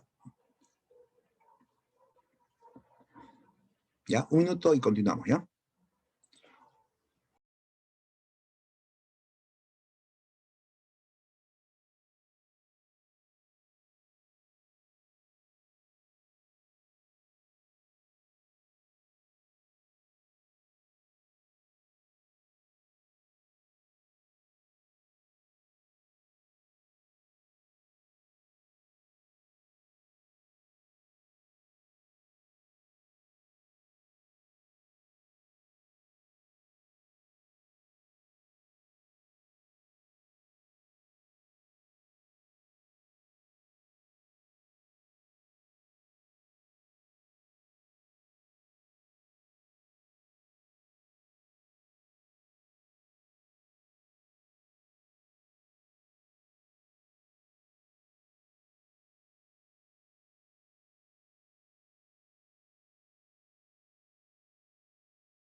Ya. Hola, hola. Listo, chicos, vamos a continuar. Ya estamos todos ahí. Vamos a seguir ya con el último punto, que es características del boom de la novela. Ya estamos, como dijimos al comienzo, dando antecedentes, rasgos previos para la próxima semana estudiar ya de lleno la obra de Mario Vargas Llosa, ¿no? Bien, a ver, veamos las características de la novela del boom. Ya, el boom, como ya dijimos, es el apogeo de la nueva narrativa hispanoamericana. Entonces, aquí se van a aplicar todas estas novedades, pues, de la vanguardia que se forjó en Europa y en Estados Unidos. Entonces, una primera característica es la experimentación formal, ¿ya? La experimentación en la forma, en el estilo de contar las historias.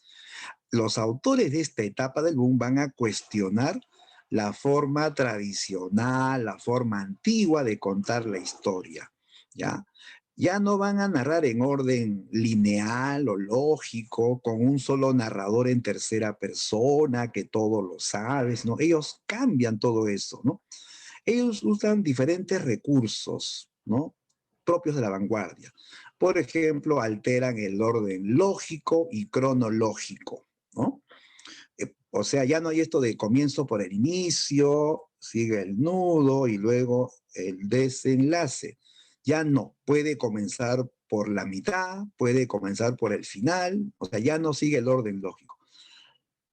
También altera el orden cronológico. El orden cronológico, en este caso, se refiere a hacer saltos momentáneos en el tiempo, ¿no?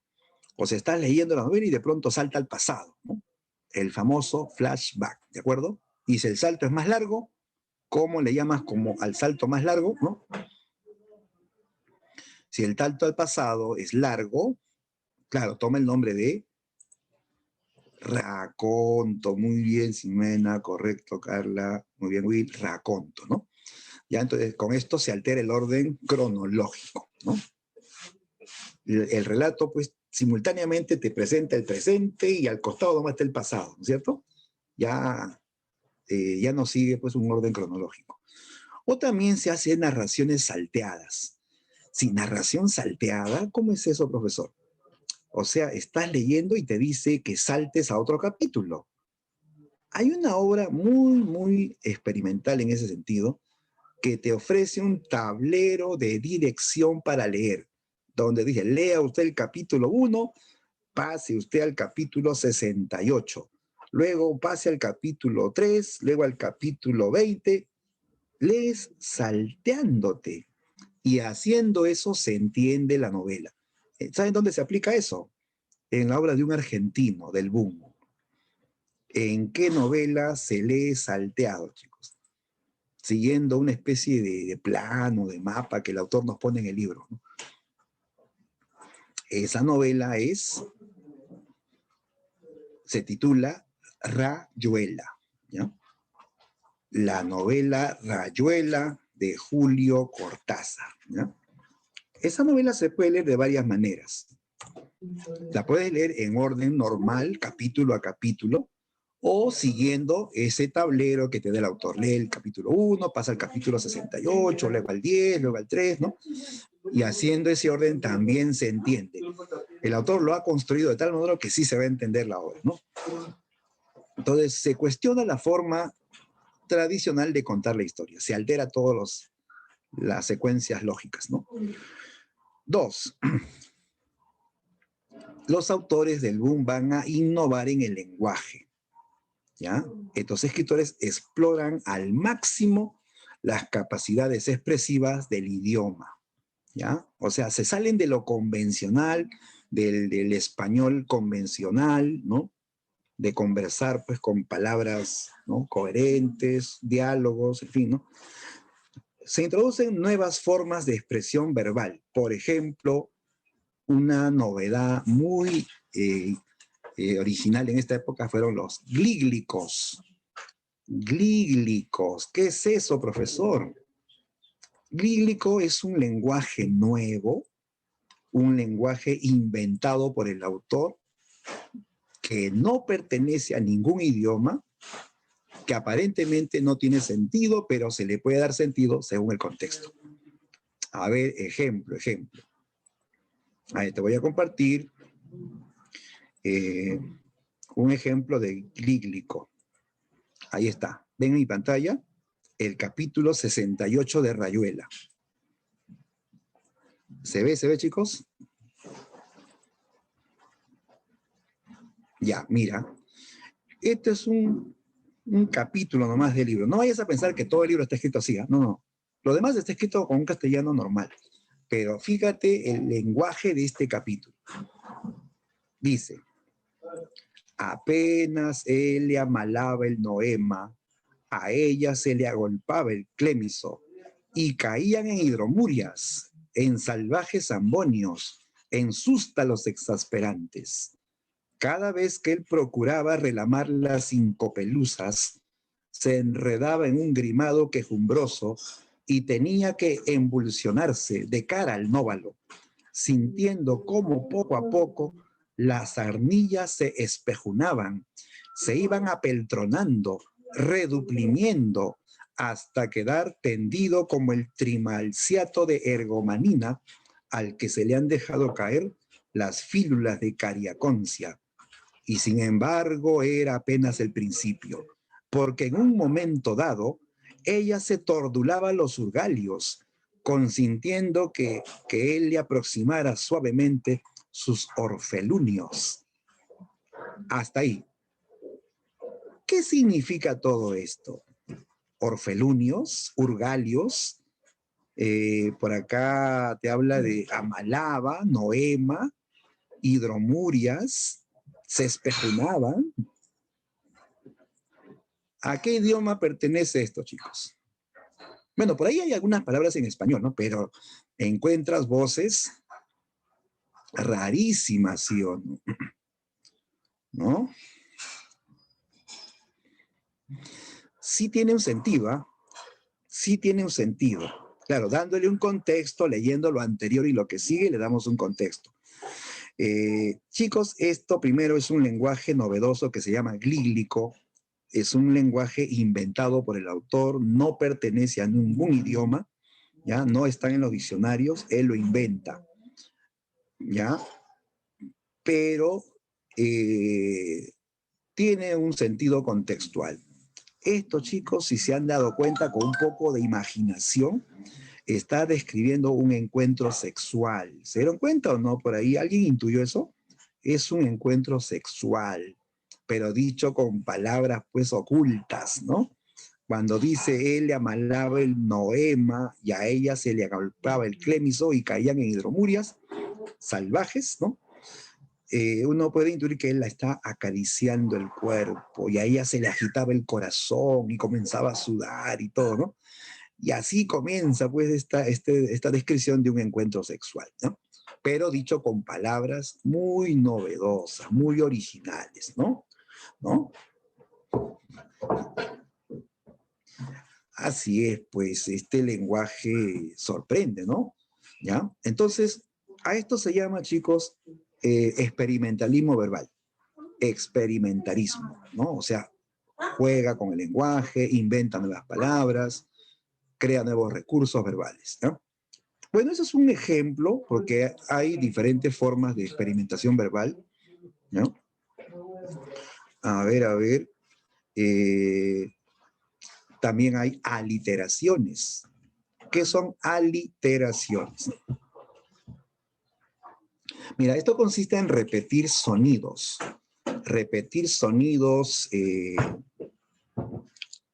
de manera pues muy insistente, ¿ya? Repetir sonidos para crear una cierta atmósfera, ¿no?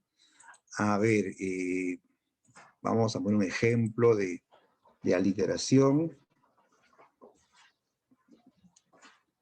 Voy a buscar un ejemplito de aliteración en una novela. Tiene que ser en una novela, ¿no? ¿Ya?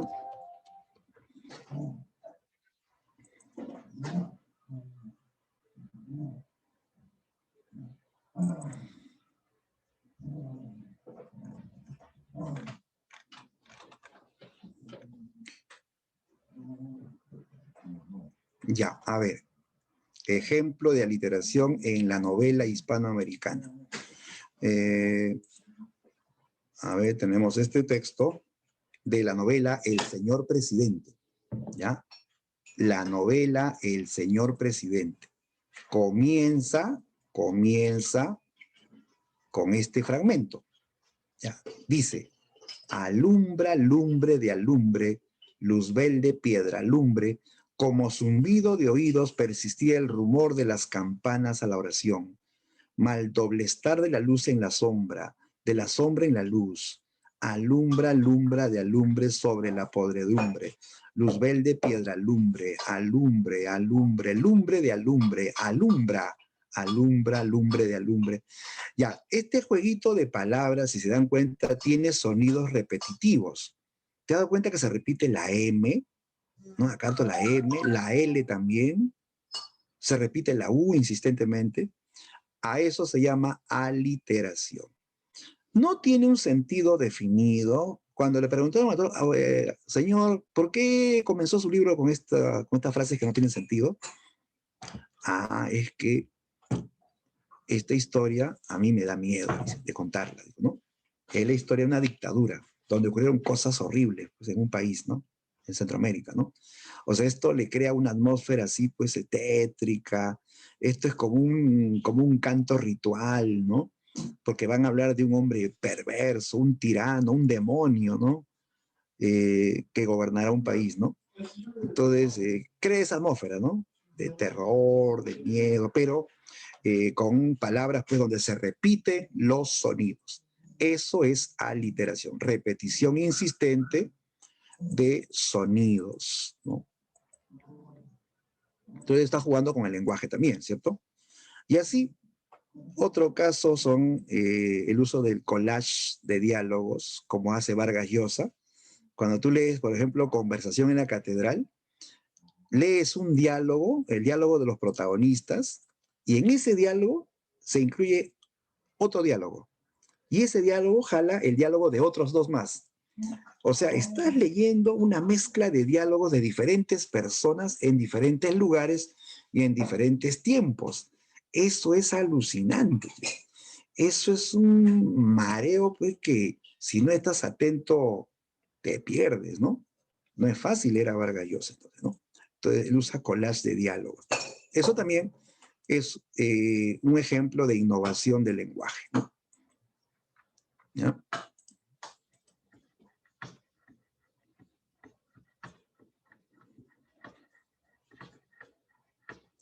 Ya, claro. Bueno, ahí nos mencionan las cajas chinas. Cajas chinas es una técnica que tiene que ver más con la experimentación formal, o sea, incluir un relato dentro de otro relato es una novedad, ¿no? Por otro lado, esto de el monólogo interior también, ¿no? El monólogo también es una técnica moderna. O sea, eso más tiene que ver con la experimentación formal, o sea, experimentar con nuevas técnicas, ¿no? Nuevas formas de narrar. Listo. En cambio, innovación del lenguaje es crear un nuevo lenguaje, ¿no? Crear nuevos recursos verbales, nuevas palabras, eh, nuevos modos de expresar las narraciones, ¿no? Bien, otra característica del boom es el tratamiento de problemas sociales. Claro, ten en cuenta que América Latina en esta época vive muchos conflictos políticos y sociales, una época donde hay muchas dictaduras en diferentes países de América, donde hay, pues, imagínate, protestas de estudiantes, marchas, hay represiones, ¿no? Entonces, toda esa problemática social política va a ser retratada en varias novelas de estos autores del boom, ¿no? ¿No?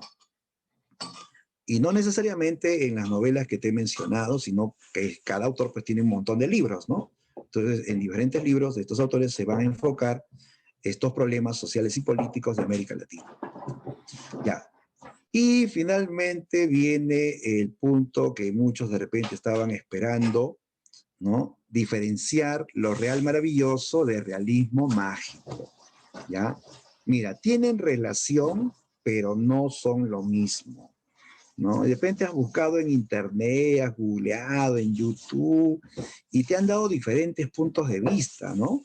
Algunos dicen que es lo mismo, otros dicen que no es lo mismo, otros dicen que tienen relación. Entonces vamos a tener que llegar a un punto, ¿no? ¿Sí? Miren, muchachos, en realidad sí están relacionados, pero no son lo mismo, no son lo mismo. ¿Ya? Primero, en orden. Primero fue lo real maravilloso y después surgió el realismo mágico. ¿Ya? Es una, como digamos, una derivación de lo real maravilloso, pero ampliado, incluso un poco más complejo. ¿Ya? A ver, veamos. El realismo mágico, primero dice, es una visión más compleja de la realidad latinoamericana. Además de lo insólito de su geografía y su historia, se añade otros elementos. ¿Cuáles? La fantasía autóctona, la hipérbole, el gigantismo, como si fueran situaciones cotidianas. O sea, es un paso más de lo real maravilloso, ¿no? Lo real maravilloso dijimos que era presentar la realidad de América siendo real, ¿no? Y resulta increíble, maravillosa, ¿no?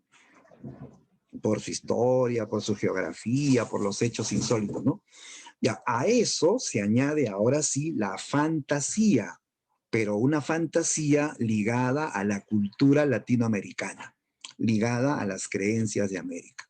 Se agrega la hipérbole, la exageración, el gigantismo, o sea, la idea de agrandarlo todo, ¿no?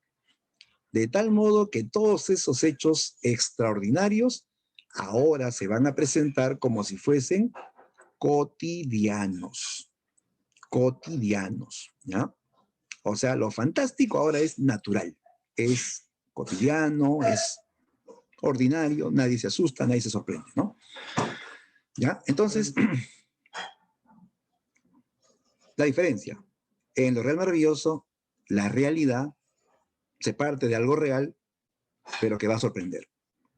En el reino mágico se parte de algo fantástico. Y siendo fantástico va a ser aceptado como cotidiano, ¿no? Entonces, tiene relación, pero no es exactamente lo mismo. Entonces, el nombre mismo te ayuda. Real, maravilloso. Es real, pero es increíble. En el realismo mágico, más bien se presentan hechos fantásticos, mágicos, pero que son aceptados como reales, como cotidianos, ¿no? Y esto lo vemos pues más, de manera más evidente, en la obra de quién, quién es el máximo exponente del realismo mágico.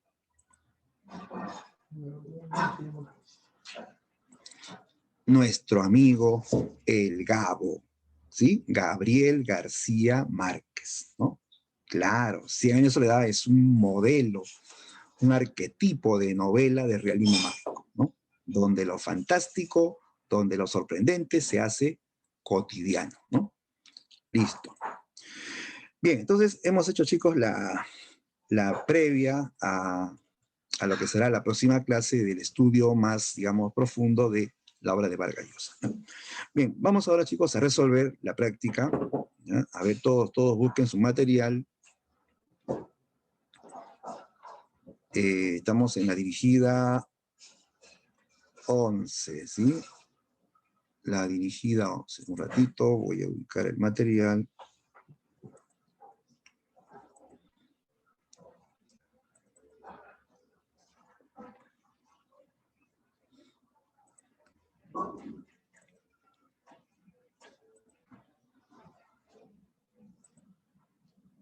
Aquí estás. Ya, listo. Bien, el boom de la novela. A ver, ven en mi pantalla, ven la práctica. A ver, confírmame si se ve. ¿Sí? ¿Lo ven todos? Sí, ¿no? Ya, listo.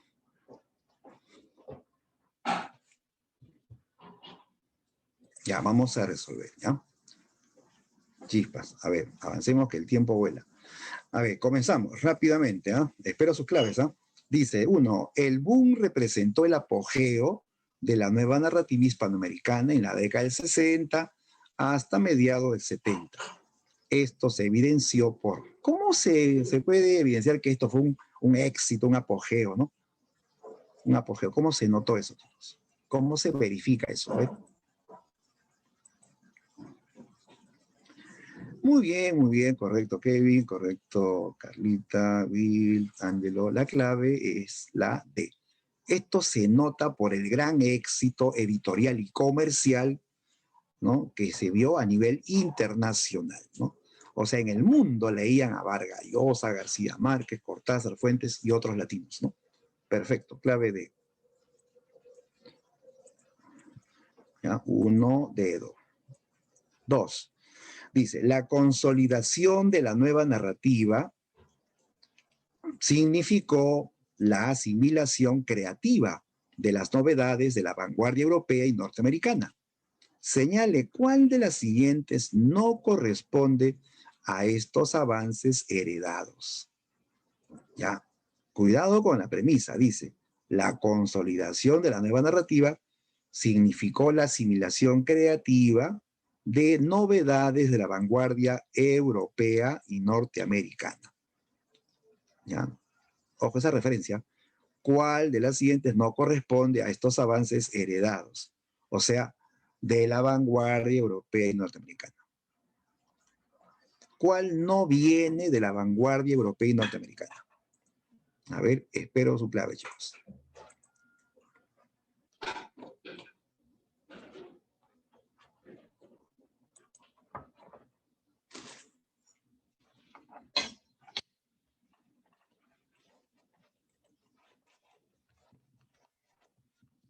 A ver, los leo, por ahí veo claves A y C. Está entre esas dos, ¿no? La A y la C. Ya, a ver, ¿cuál no corresponde? Dice, no corresponde. Chicos, de la vanguardia europea vienen las técnicas pues más conocidas, ¿no? ¿Cuáles? El flashback, el monólogo interior viene de Europa, eso lo inventó James Joyce, de Irlanda, de Europa. Los múltiples narradores, ¿no? El experimentalismo verbal, eso comenzó en Europa también, ¿no? Pero no es europeo ni norteamericano la técnica de lo real maravilloso. ¿De dónde es esta técnica? ¿De dónde es lo real maravilloso? De Europa no es, Latinoamérica. Lógico, es de Latinoamérica. Eso lo inventaron latinoamericanos. Asturias, Carpentier, ¿no? Y luego una larga legión de autores van a proseguir ese estilo. Esto es una técnica propia de América, ¿ya? Hay otra más que es la transculturación narrativa. Transculturación narrativa. También es de América, ¿ya? Se tratan creencias, costumbres propias de América, pero con recursos modernos, ¿no? ¿Ya? Entonces, todas las demás vienen de Europa o de Estados Unidos. Lo real maravilloso es latinoamericano. En ese sentido va la pregunta, ¿ya? No corresponde a esos avances que vienen de Europa y Norteamérica, ¿no? Por eso que es la C, ¿ya? 3, pregunta 3. Las novelas de la nueva narrativa hispanoamericana hacen uso de una amplia gama de técnicas modernas que obligan la reconstrucción del sentido global del texto. Lo anterior provoca... Allá. ¿Cuál es el efecto de que estas novelas tengan un montón de técnicas? Que el flashback, que el raconto, que el monólogo interior, múltiples narradores. ¿Eso qué provoca?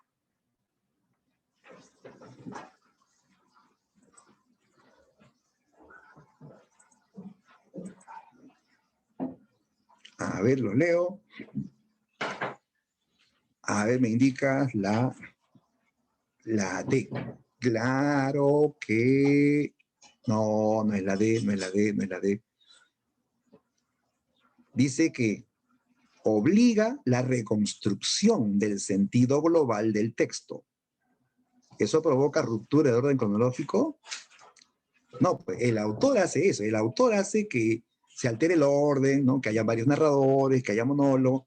Pero, ¿qué va a tener que hacer el lector? El lector va a tener que reconstruir, ordenar, ¿no? el sentido global del texto, ¿no? Entonces, esto de reconstrucción del sentido global, eso lo hace el lector. Ese lector será llamado activo. Es un lector que participa, que actúa.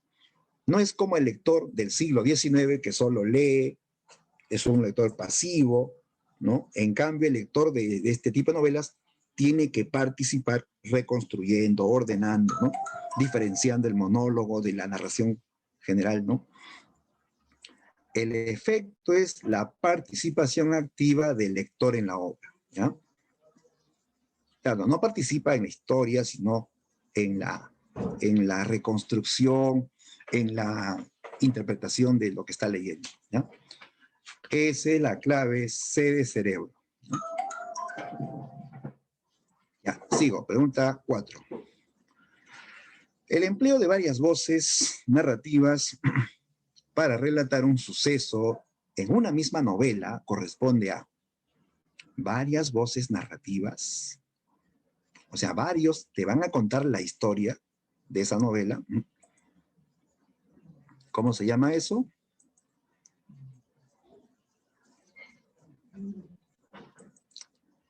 Claro, muy bien, excelente. Multiplicidad de puntos de vista. ¿Sí? En una novela pueden haber varios narradores, 3, 4, 5 narradores. ¿Sí? Si tú lees La ciudad de los perros, la historia de los cadetes lo cuenta el poeta, lo cuenta el jaguar, lo cuenta Boa, hay también pasajes que lo cuenta el esclavo Arana, tiene 4 narradores. ¿Ya? Eso es multiplicidad de puntos de vista. 5.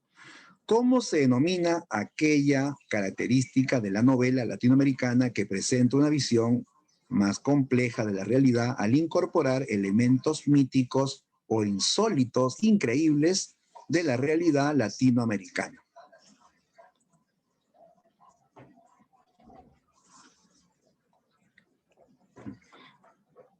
A ver, ¿será cosmopolitismo, multiplicidad de voces, experimentalismo lingüístico, lo real maravilloso? ¿Qué dicen, chicos?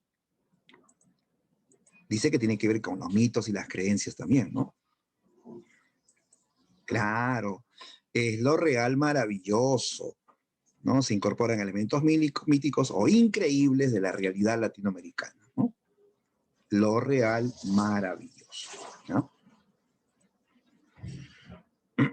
6, pregunta 6. En el contexto en el cual se enmarca la etapa de apogeo de la narrativa hispanoamericana o etapa del boom, las revistas literarias sirvieron para posicionar la actividad literaria en el imaginario social o colectivo, ¿no? Estas dejaron de lado la exclusividad del público culto. O sea, antes leían solamente los cultos, los que tenían más dinero también, ¿no?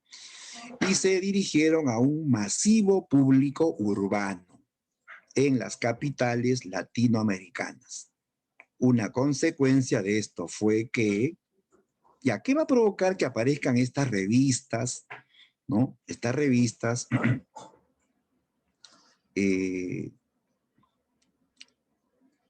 y que puedan llegar, dice, a un público masivo urbano, ¿no?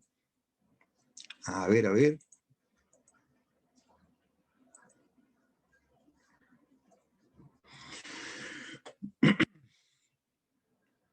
¿Prefirieron leer a lectores extranjeros?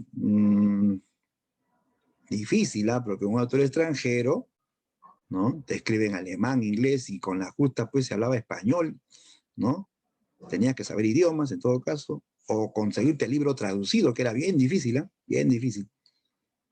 La B, regionalistas, no, pues eso ya pasó de moda. Regionalismo es moda antigua. Se organizan concursos de poesía en Latinoamérica. Poesía, no tiene que ver, ¿no? Porque estamos hablando de narraciones, ¿no? Gracias a las revistas, el público va a conocer a escritores latinos que antes pues no eran conocidos por todos. Claro, si tú no conocías a Julio Cortázar, lo vas a conocer porque te llegó el primer capítulo de su novela en una revista. Vas a conocer a Borges, vas a conocer a otros latinos que incluso vivieron antes, pero que también van a ser buscados por los lectores, ¿no? ¿Ya? Entonces, los escritores adquieren prestigio social, o sea, se hacen famosos, ¿no? Se hacen conocidos, porque se está difundiendo su obra. Si se difunde su obra, va a ser conocido, ¿no? Listo. Siguiente, pregunta 7. Dice, en el siguiente fragmento de 100 años de soledad, en el que se describe el retorno de José Arcadio a Macondo, a ver, dice, llegaba un hombre descomunal. Sus espaldas cuadradas apenas si cabían por las puertas. Tenía un cinturón 2 veces más grueso que la cincha de un caballo, y su presencia daba la impresión trepidatoria de un sacudimiento sísmico. Llegaba José Arcadio al pueblo y la tierra temblaba, dice, ¿no? Había sismo, dice, ¿no? Ya, a ver, ¿qué recurso ha empleado el autor aquí para lograr el efecto de realismo mágico?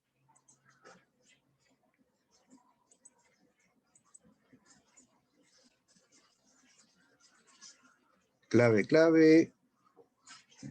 Así es, la B de Bemba, muy bien, exacto. La hipérbole. Es exagerado, pues, que su presencia provoque un sismo, que su correa sea 2 veces más gruesa que la cincha de un caballo. Luego dice que se come un lechón entero en cada almuerzo, ¿no? Es hiperbólico. Y esto le da la nota mítica, la nota fantástica, insólita, ¿no? A la narración, ¿no? Entonces, García Márquez, para lograr el realismo mágico, utiliza, entre otras cosas, la hipérbole. También usa el tiempo cíclico, la fantasía, ¿no? Son varios recursos para lograr el realismo mágico, ¿no? Bien, 8. Con respecto a la verdad o falsedad sobre las palabras subrayadas, sobre nueva narrativa hispanoamericana. A ver, la nueva narrativa hispanoamericana se desarrolla en un contexto de modernización de los países latinoamericanos. Sí, ¿se acuerdan? Dijimos que hay surgimiento de nuevas urbes, ciudades, ¿no? Como Buenos Aires, Santiago, Lima, Caracas. Sí, ¿no? Sí ocurre esto. De ahí que surge una masa lectora, pues, más educada también, ¿no? Por las universidades, por los colegios, ¿no? Esta nueva narrativa tiene 3 etapas. Etapa de florecimiento, que se prolonga hasta los años 30. Ya. A ver, ¿se acuerdan que son 3 etapas? Etapa emergente, que va de los años 20 a los años 40. Es la etapa de iniciación o etapa emergente. ¿Ya? Entonces, primero que florecimiento, ya florece, está bonito, ¿no? Está en su auge, ¿no? No va, ¿no? Dice luego la etapa de consolidación, en la que aparecen autores como Julio Cortázar. ¿Cortázar es de la etapa de consolidación? No, Cortázar es del boom o el apogeo. La consolidación es la segunda etapa, el segundo momento. Cortázar aparece en el tercer momento, en el boom. Entonces no va acá. Y la etapa de apogeo, también conocida como el boom, donde destacan autores como Borges. ¿Borges perteneció al boom? Él integró el boom. No, Borges fue de la década de los 40, del 50, perdón, ¿no? En la consolidación, ¿ya? Él está acá, en la consolidación, no en el boom, ¿no? No es del boom, ¿no? Falso. A ver, ¿qué? Un ratito. Aquí falta una parte subrayada. A ver.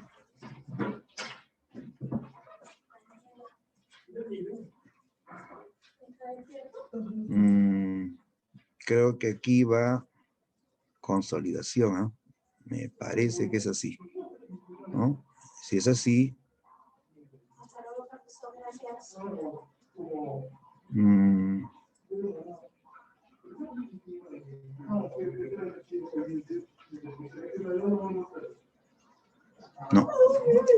No vacío. Y si fuese así, tampoco, ¿no?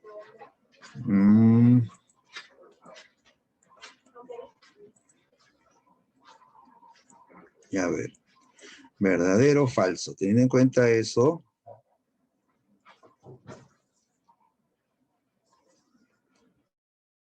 la D podría ser la A, ¿no es cierto? La última es falsa. Ah, ya. Borges, sí, pues. En el boom no está Borges, falso. Debe salir la A, ¿no? Y acomodando esto tendría que ser verdadero, falso, después un falso, después un verdadero. Ah, ya, debería ser así, ¿no? Conocida como el boom. El apogeo es conocido como el boom, y eso sería verdadero, ¿no? Sí, faltó subrayar eso, ¿ah? Faltó subrayar eso para que salga la A, ¿no? Porque la clave debe salir la A, ¿ya? Porque Borges no integró el boom, ¿no? Ya, faltó ese detallito, ¿ah? Ya, entonces, subrayamos acá y la clave sale la A, ¿no? 9.9. La modernización latinoamericana durante la primera mitad del siglo XX se hizo patente sobre todo en el paulatino crecimiento urbano y la expansión de la educación.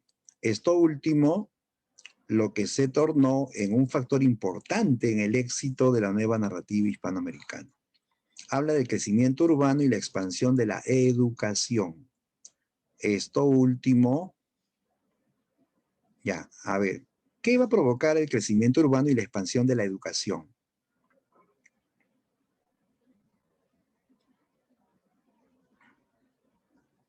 Claro, si hay mejor educación, la juventud va a estar mejor preparada, ¿sí o no? Más instruida, con capacidad lectora, ¿no?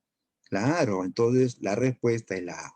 Permite un público lector mejor preparado para la complejidad de esas obras. Porque esas obras eran difíciles de leer, pues, ¿no? No es como leer la literatura tradicional, ¿no? ¿Ya? Entonces, clave A de avión. Ya, a ver, una más, una más. 10. Respecto al boom latinoamericano, marque la alternativa que completa correctamente.